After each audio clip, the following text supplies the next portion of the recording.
Hello, and welcome to the C++ Standard Template Library in Practice. My name is James Slocum.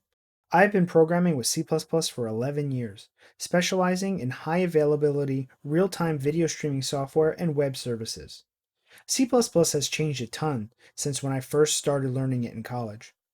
Beginning with C++ 11, it is practically a whole new programming language, and it is not nearly as difficult as it was once thought to be.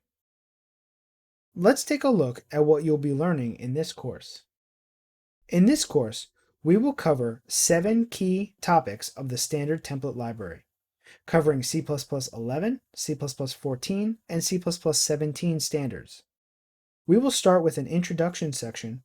In the introduction section, we will introduce the standard template library at a high level, as well as review the prerequisite knowledge that is needed to succeed in this course.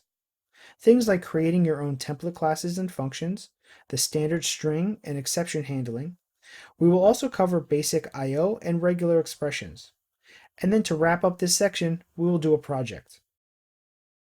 Next is the containers section, where we will cover the different types of containers that are available. I will teach you the specifics of each kind of container and what situations to use each one in. In the end, we will write our own container. And from there, we will cover iterators.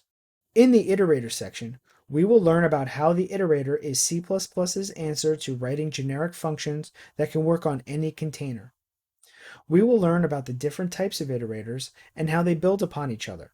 And finally, we will implement our own iterators, and then put those together in the algorithm section. In the algorithm section, we will cover all of the common tasks that are built into the language, everything from searching and sorting, counting, copying, moving, summing, and many more. This is a two-part section, so we're going to cover a lot. Next, we will cover I/O. In the I/O section, we will learn how C++ abstracts the concepts of input and output. The same algorithms and classes used to interact with the user on the console can also be used to write a file or read from a device. We will cover interacting with the console, files, and strings. At the end of the section, we will create an interactive accounting software that uses all of the concepts we've covered in this section. And then memory. Memory management is much different than the days of C++ 98.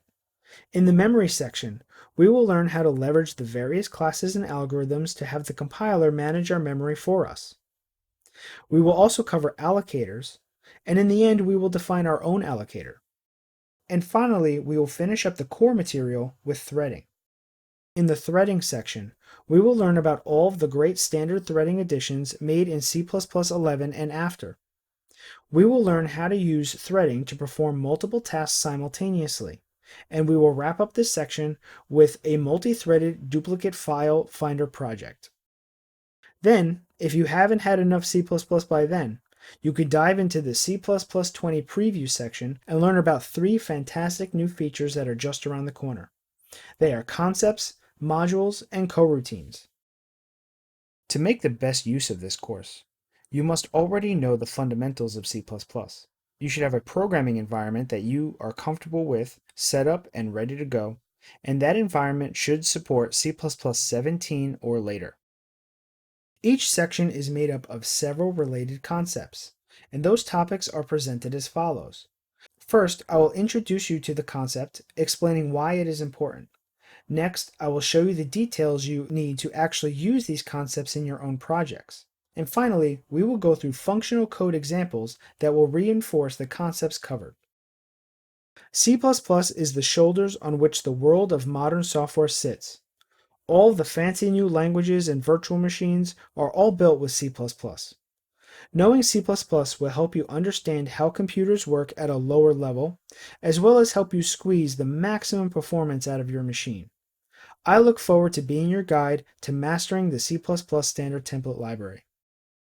Thank you for watching.